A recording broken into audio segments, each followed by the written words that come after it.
주셔서 감사합니다.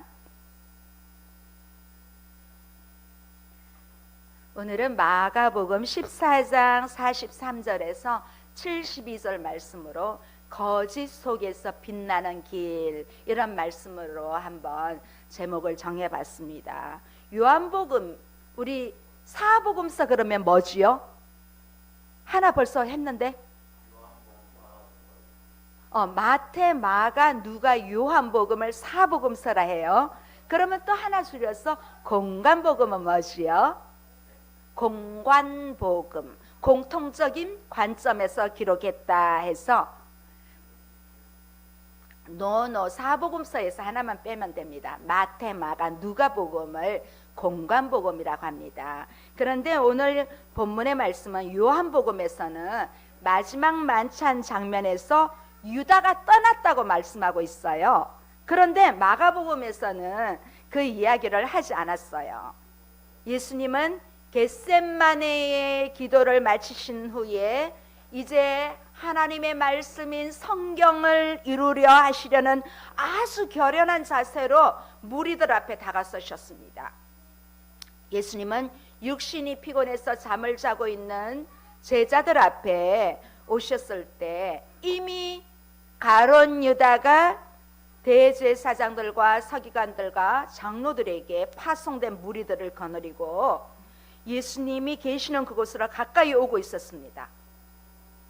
앞서 본 43, 44절 다시 한번 보시겠습니다. 시작. 예수께서 말씀하실 때 곧 12 중에 하나인 유다가 왔는데 대제사장들과 서기관들과 장로들에게 파송된 무리가 검과 뭉치를 가지고 그와 함께 하였더라. 예수를 파는 자가 이미 그들과 군호를 짜 이르되 내가 입맞추는 자가 그이니 그를 잡아 단단히 끌고 가라 하였는지라.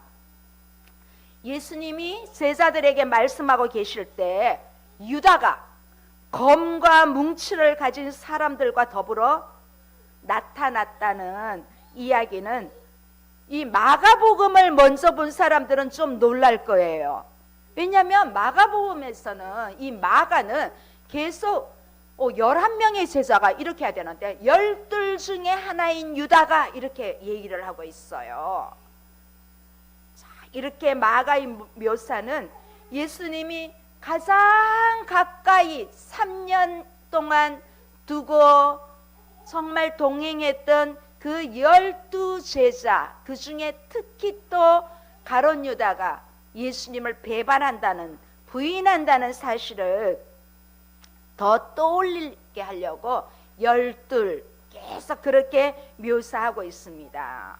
자, 유다가 데리고 온 무리에 대해서 대제사장과 서기관과 장로들의 파송된 무리라고 했어요.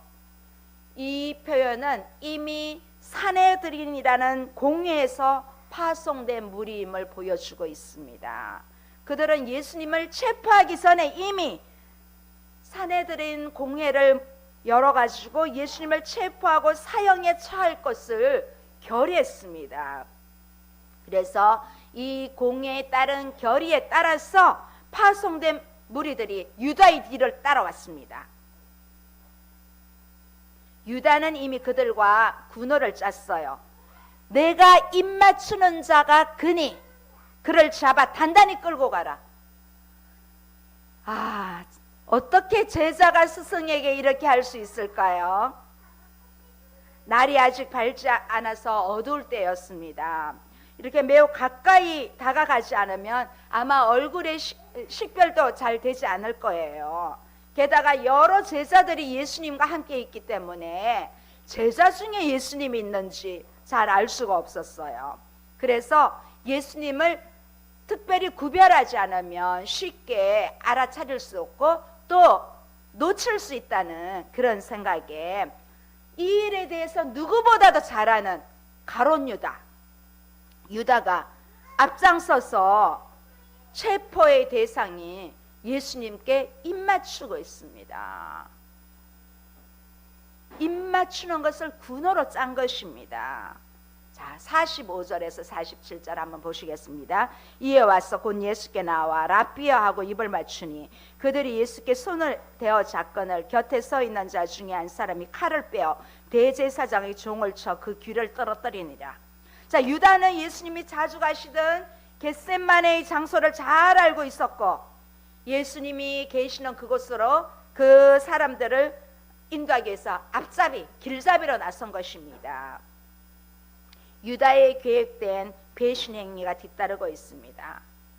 이렇게 유다는 예수님 곁에 가까이 와서 아주 친절한 어투로 라삐여, 이 라삐는 선생님 이 말이에요. 라삐여 하면서 예수님의 얼굴에 입을 맞추었습니다. 자, 그 당시 입 맞추는 일은 사랑과 존경의 표시로 나타내는 그 당시 사회의 일환이었어요. 지금 우리는 어쩌면 가룟 유다로부터 역사상 가장 강교한 입맞춤을 보고 있습니다. 가룟 유다가 어떻게 자기 스승에게 그렇게 할 수 있을까요? 예수님은 그의 거짓된 입맞춤을 허락했습니다. 작전대로 유다는 입맞춤을 했고 함께 온 사람들은 예수님을 쉽게 붙잡을 수 있었습니다. 어쩌면 선생님을 향한 존경의 입맞춤이 지금은 배신의 암호가 되었습니다. 마가는 곁에 서 있던 사람들이 그 칼을 빼서 대제사장의 종을 쳐서 그의 귀를 떨어뜨렸다고 말하고 있습니다. 누가 누구인지 말하고 있지 않습니다. 이와 같은 말씀을 함께 나누고 있는 요한복음 18장에 따르면 이 칼로 종의 귀를 친 사람은 예수님의 제자 중 베드로였습니다. 베드로가 귀를 쳤습니다. 그 귀를 침을 당한 사람은 말고라는 사람입니다. 마가는 이들의 정체와 행위에 대한 예수님의 반응을 자세히 기록해 주고 있지 않습니다. 그런데 어쩌면 마가의 기록은 베드로의 이 행위보다는 유다의 배신에 더 많은 강조점을 두고 기록하고 있습니다. 우리 48절에서 50절 한번 읽어보시겠습니다. 예수님께서 무리들에게 말씀하셔요. 예수께서 무리에게 말씀하여 이르시되 너희가 강도를 잡는 것 같이 검과 몽추를 가지고 나를 잡으러 나왔느냐. 내가 날마다 너희와 함께 성전에 있으면서 가르쳤을 때 너희가 나를 잡지 아니하였도다. 그러나 이는 성경을 이루려 함이니라 하시더라. 제자들이 다 예수를 버리고 도망하니라. 예수님은 은밀하게 활동하는 혁명가, 강도가 아닙니다. 그런데 예수님을 잡으러 온 사람들은 마치 강도를 붙들러 온 것처럼 검과 뭉치를 가지고 왔습니다. 사실 예수님은 십자가를 지기 전 한 주간 동안 내내 예루살렘 성전 안에 모습을 보이고 있었습니다. 그런데도 예수님이 잘 보이는 곳에서 예수님을 잡지 않았습니다. 그들이 낮에 많은 사람들이 모이는 성전에서 예수님을 잡으면, 왜냐하면 그때 예수님은 많은 사람들에게 인기 절정에 있었거든요. 수많은 무리들이 예수님을 따르고 있었기 때문에 대낮에 예수님을 잡는 것은 부담스러웠습니다. 이렇게 군중이 밀집한 장소에서 그들의 악행을 보여주기가 부담스러웠던 것이지요. 그래서 예수님을 마치 강도를 잡듯이 몰래 그렇게 체포하듯이 한적한 밤에, 그것도 인적이 드문 곳에서 예수님을 잡으러 온 것입니다. 근데 이 같은 말씀을 지금 이제 이루어지고 있는 일들이 모든 것이 하나님의 주권 아래서 이루어지고 있다는 사실입니다. 그들은 다른 곳에서 예수님을 잡을 수도 있었습니다. 예수님도 여기 49절에 보면 내가 날마다 너희와 함께 성전에 있으면서 가르쳤을 때 너희가 나를 잡지 않았도다. 그러나 이는 성경을 이루려 하심이니라. 그렇게 하십니다. 결국 예수님은 그들의 손에 잡혔습니다. 이때 그 곁에 있던 제자들은 모두 도망가 버렸습니다. 이 시점에 예수님이 곁에 남은 제자는 단 한 명도 없었습니다. 예수님의 제자들도 이제 힘없이 잡히시는 그 모습을 보고 제자들이 기다리던 그러한 이스라엘을 부강하게 해줄 메시아가 아니라는 것을 알고 늘 예수님이 고난 받는 예수님을 얘기하실 때 그때는 이해를 하지 못했는데 지금은 왠지 그 타임인 것 같아서 남아있다가 자기들까지 해를 당할 것을 알았는지 제자들조차도 다 도망갔습니다. 자, 이렇게 정말 베드로조차도 죽을지언정 주님을 부인하지 않겠노라고 그렇게까지 다 도망갈지라도 저는 도망가지 않겠습니다. 그렇게 외쳤던 베드로마저도 도망갔습니다. 예수님의 제자들은 이처럼 그들의 선생을 악한 무리들에 의해서 손에 체포된 모습을 보면서 다 도망갔습니다. 그런 가운데 그들 가운데 벗은 몸으로 도망친 한 청년에 대한 모습을 묘사하고 있습니다. 51절 52절 한번 보시겠습니다. 시작. 한 청년이 벗은 몸에 배 혼니불을 두르고 예수를 따라가다가 무리에게 잡히매 배 혼니불을 버리고 벗은 몸으로 도망하니라. 여러분, 이 말씀은요 사복음서 중에 마가복음에만 기록되어 있어요. 사복음서, 공간복음에도 없고 마가복음에만 기록되어 있는데, 자, 모든 제자들이 예수님을 도망한 가운데 이 50절 이후에 등장하는데 과연 이 청년이 누구인지 명확하지는 않습니다만은 이 도망친 청년은 마가복음을 기록한 마가가 아닐까, 그렇게 대부분 다 성경학자들이 말하고 있습니다.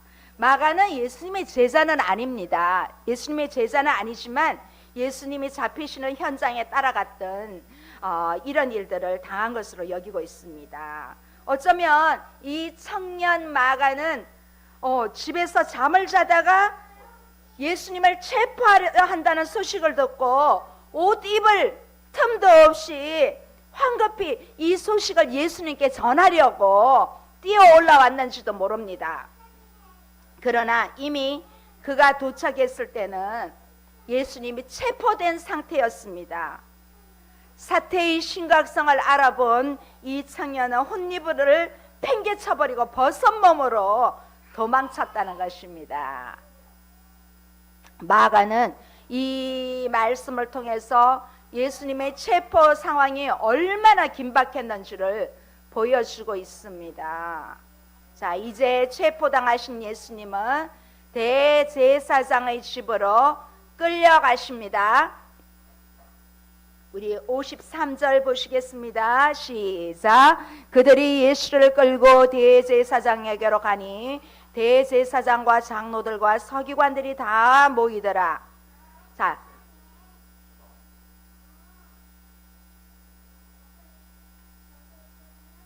네, 자 53절 다시 한번 보시겠습니다. 시작. 그들이 예수를 끌고 대제사장들에게로 가니 대제사장들과 장로들과 서기관들이 다 모이더라.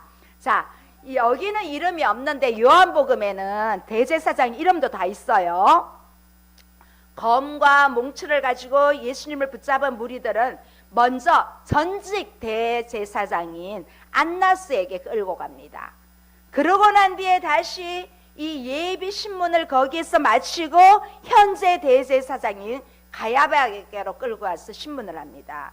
이 안나서는 전직 대제사장이었으나 현직 대제사장인 가야바의 장인입니다. 실세가 이 장인한테 있습니다. 그래서 이 사내들인 공회에서 아주 큰 영향력을 끼치고 있습니다. 자, 가야바의 집들에서 공회의 재판이 시작되었습니다. 그런데 이 재판은 불법적인 것입니다. 역사상 유례가 없는 불법적인 재판이었습니다. 증인도 없고 피고에게 해명할 기회도 주지 않고 일사천리로 사형을 처할 수 있도록 그렇게 나아가고 있습니다. 이 가운데 제자들이 다 도망친 가운데 잠깐 베드로가 등장합니다. 54절 한번 보시겠습니다. 자, 자, 함께 보시겠습니다. 베드로가 예수를 멀찍이 따라 대제사장의 집 뜰 안까지 들어가서 아랫 사람들과 함께 앉아 불을 쬐더라. 예수님을 버리고 도망갔던 베드로가 대제사장의 집 뜰까지 찾아왔습니다. 마가는 이 장면에서 이 예수님과 베드로를 이렇게 대조하고 있습니다. 베드로가 예수님을 찾아왔지만 마가가 베드로가 어떻게 예수님을 보고 있다고 합니까? 멀찍이. 이 멀찍이란 건 가깝습니까? 거리가 좀 떨어진 것, 그렇죠? 베드로와 예수님 사이에 거리가 멀찍이 떨어져 있긴 하지만 제자들이 모두 도망갔는데 이 베드로가 그래도 나타났다는 것입니다. 베드로가 주님을 부인하지 않겠다고 고백했다는 말이 사실이긴 사실입니다. 그래도 예수님이 어떻게 되었을까 궁금해서 나타났습니다. 그러나 이 이후에 등장한 베드로 이야기는 인간의 의지가 얼마나 나약한지 보여주고 있습니다. 자, 55, 56절 한번 보시겠습니다. 대제사장들과 온 공회가 예수를 죽이려고 그를 칠 증거를 찾되 얻지 못하니 이는 예수를 쳐서 거짓 증언하는 자가 많으나 그 증언이 서로 일치하지 못함이라. 지금 대제사장들과 사내들인 공회에서는 예수님을 죽일 만한 증거를 찾지 못하고 있습니다. 예수님에 대한 많은 사람들의 증거는 다 거짓 증거들만 가득하였습니다. 그래서 증인들이 서로 엇갈려서 어떻게 채택할 수가 없어요. 정말 이 모임을 보면 재판이 아니라 증거를 얻기 위한 어떤 신문의 성격을 띠고 있습니다. 재판이란 신문을 열어서 증거를 확보하고 서로에게 기회를 주고 말할 기회를, 해명할 기회를 주잖아요. 그렇지 못하고 있습니다. 이 모임은 신문을 열어서 증거를 확보하기 전에 이미 죽이려는 의도를, 서로 이 증거를 짜맞추려는 불법적인 성격이 강하고 있는 모임입니다. 그런데 서로 엇갈리는 그러한 증언들 속에서 고소자들도 이제는 예수님께서 성전과 관련해서 언급된 내용을 근거로 기소하려고 서로 마음을 모으고 있습니다. 자, 57에서 59절 한번 보시겠습니다. 시작. 어떤 사람이 일어나 예수를 쳐서 거짓 증언하여 이르되 우리가 그의 말을 들으니 손으로 지은 이 성전을 내가 헐고 손으로 짓지 아니한 다른 성전을 사흘 동안에 지으리라 하더라 하되 이 증언도 서로 일치하지 않더라.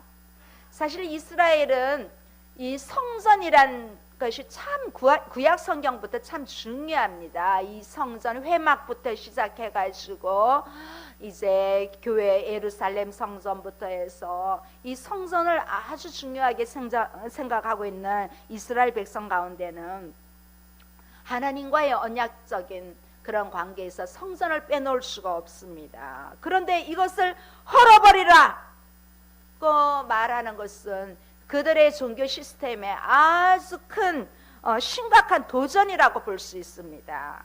그래서 예수님 말씀 중에 하나가 우리가 그의 말을 들으니 손으로 지은 이 성전을 내가 헐고 손으로 짓지 않은 다른 성전을 사흘 만에 지으리라. 이건 거짓이다.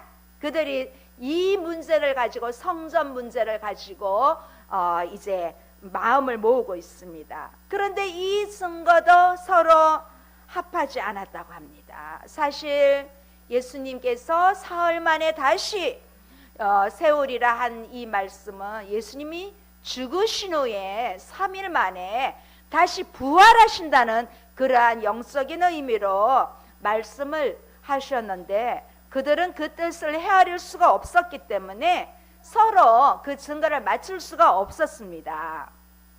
자, 이제 60절 61절 한번 보시겠습니다. 시작. 대제사장이 가운데 일어서서 예수에게 물어 이르되 너는 아무 대답도 없느냐? 이 사람들이 너를 치는 증거가 어떠하냐 하되 침묵하가 아무 대답도 아니하시거늘 대제사장이 다시 물어 이르되 내가 찬송받을 이의 아들 그리스도냐? 자, 대제사장이 죄를 찾기 위해 질문을 했으나 성전과 관련된 혐의에 대해서 예수님은 아무 말씀도 안 하시고 침묵으로 일관하셨습니다. 그래서 왜 너는 아무 대답이 없느냐? 이 사람들의 증거가 어떠하냐? 이렇게 묻습니다. 그러나 예수님은 여전히 아무 말도 하지 않으십니다. 자, 이때 예수님을 신문하고 있는 대제사장이나 다른 공회원들은 아마 깜짝 놀랐을 거예요. 보통 재판장에 나온 피고라면 자신의 무죄를 변호하기 위해서 노력하고 때로는 약간의 거짓말이 있더라도 변명도 하고 그러한 것이 통했지만 예수님은 전혀 동요되는 기색도 없이 사형 집도를 기다리는 사람처럼 묵묵히 서 있는 그러한 모습을 보고 놀라지 않을 수 없었습니다. 그래서 예수님이 아무 말씀도 안 하시니까 그들은 도로 조급해졌습니다. 그래서 대제사장은 좀 핵심적인 질문으로 유도 신문합니다. 네가 찬송받을 이의 아들 그리스도냐? 이 찬송받을 자 누구십니까? 하나님을 지칭하는 표현입니다. 이 말은 곧 내가 하나님의 아들 그리스도냐? 여러분 목사님이 성경 공부할 때 마태복음 6장 16장 16절 외우라 그러죠. 바로 주는 그리스도시요 살아계신 하나님의 아들이십니다. You are the Messiah, the Son of the living God. 이 말을 말하고 있는 것입니다.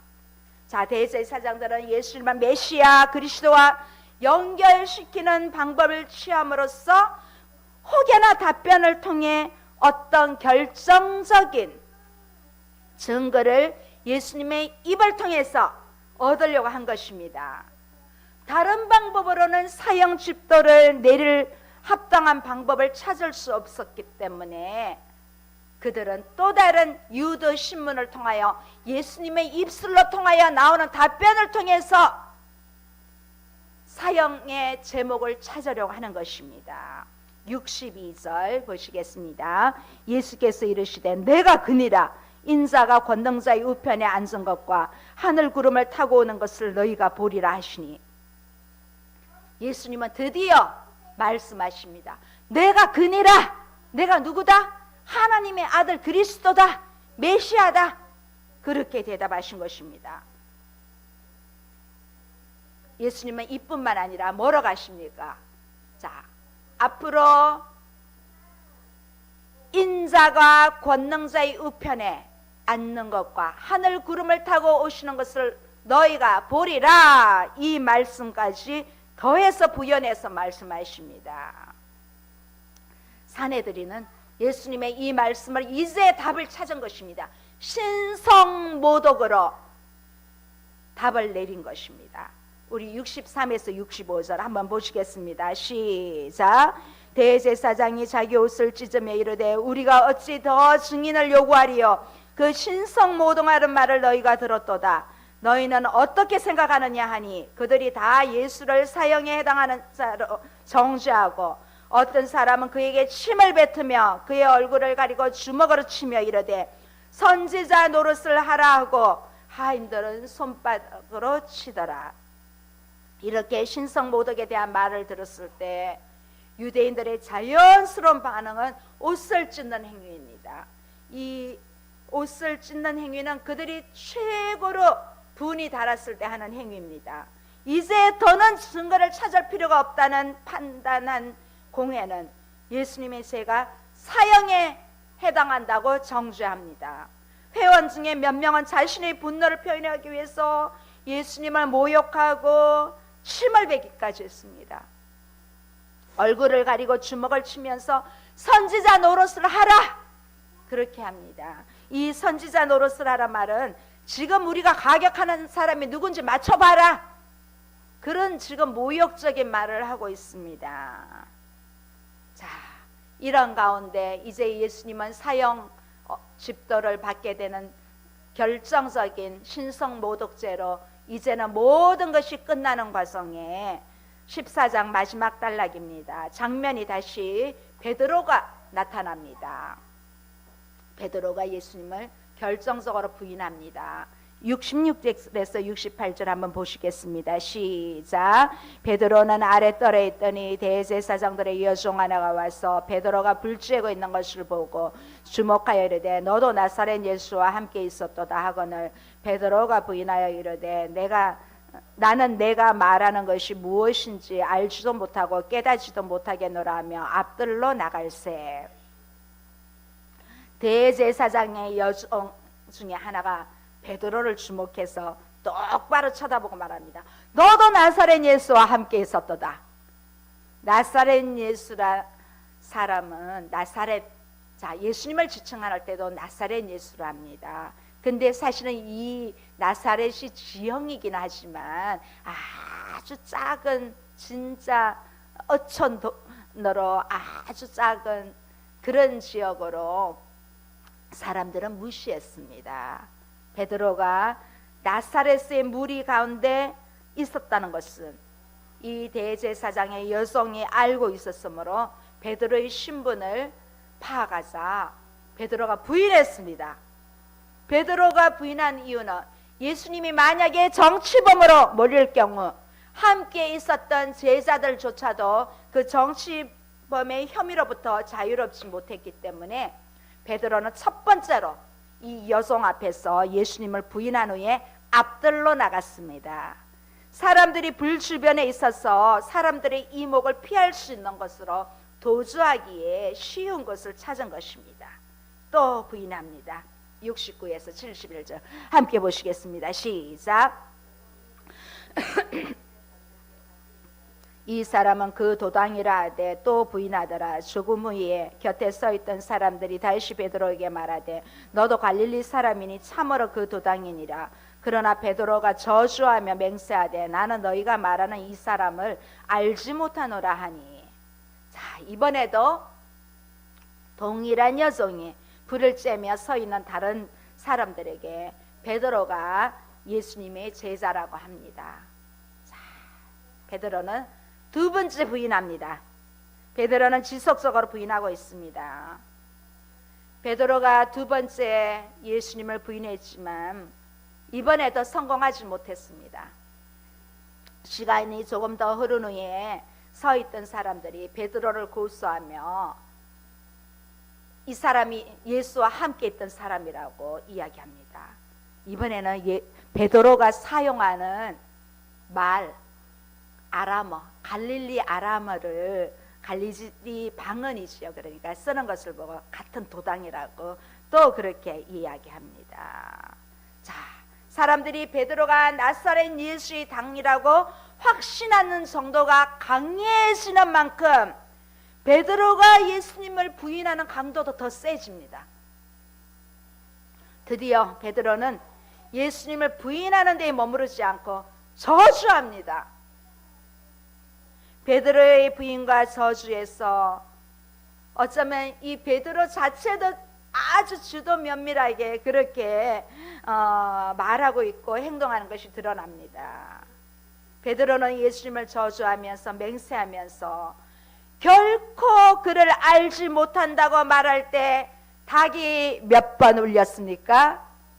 2번 울렸습니다. 닭이 2번 울렸습니다. 오늘의 마지막 말씀입니다. 72절 다 함께 크게 보시겠습니다. 시작. 곧 두 번째 울더라. 이에 베드로가 예수께서 자기에게 하신 말씀 곧 닭이 2번 울기 전에 내가 3번 나를 부인하리라 하심이 기억되어 그 일을 생각하고 울었더라. 자, 베드로는 닭이 2번 울기 전에 내가 나를 3번 부인하리라는 말씀이 생각나서 울었습니다. 베드로는 겟세마네 동산에서 기도하시면서 자신에게 말씀하셨던 그 상황과 예수님의 말씀이 생각났습니다. 베드로 자신은 결코 예수님을 죽을지언정 부인하지 않겠다고 장담했지만 그 장담은 단 하루가 지나기 전에 공허한 메아리가 되어버렸습니다. 그러나 이 2번째 닭울음 소리는 절망의 닭울음 소리가 아닙니다. 이 닭울음 소리를 통하여 베드로는 회개하였습니다. 자, 닭울음 소리는 베드로에게 기회를 준 것입니다. 자신의 잘못을 돌이킬 수 있는 그러한 기회를 받았습니다. 베드로는 그 자리에서 회개했습니다. 예수님을 멀찍이 따라갔던 베드로는 예수님을 부인하다 못해 저주까지 그렇게 했습니다. 예수님은 자기 백성을 살리기 위해 앞서 어떤 변명도 하지 않으셨습니다. 여러분, 우리라고 베드로보다 낫겠습니까? 우리는 어떤 선택을 할까요? 우리가 만약에 그 상황이라면 우리도 베드로보다 멀찍이도 안 쳐다봤을 수도 있습니다. 그러나 이 시대에 이미 하나님의 말씀을 다 이룬 이 시대의 삶에 이런 경우가 있다면 많은 선교사들은 목숨을 아끼지 않고 예수님을 부인하지 않습니다. 그러나 우리가 그 시대의 베드로의 입장이라면 우리도 베드로보다 더 못합니다. 우리도 지금 이 시대는 많은 사람들이 거짓 속에서 살아가고 있습니다. 우리는 이 거짓이 만무한 이 세대에 살면서 예수님이 빛나게 걸어가셨던 그 십자가의 길을 우리는 본받기를 바랍니다. 조금이라도 따라가기를 바랍니다. 그래서 우리는 이 거짓 속에 나도 같이 거짓으로 살아가면 안 된다는 것입니다. 이 거짓 속에서 빛났던 예수님처럼 우리는 이 거짓 속에서 예수 그리스도를 믿는 참된 제자로서 빛나는 길을 걸어갈 수 있는 저와 여러분 되시기를 축원합니다. 아멘. 기도하시겠습니다. 좋으신 하나님 감사합니다. 오늘 우리가 베드로만 나무랄 것이 아니라 어쩌면 우리는 베드로보다 더 못한 그러한 생활이 우리 속에 있을 줄도 모릅니다. 베드로가 회개했던 것처럼 우리도 이 시간 우리의 모든 잘못을 주님 앞에 내려놓고 회개합니다. 하나님 용서하여 주시고 다시 한번 새롭게 거짓이 만무한 이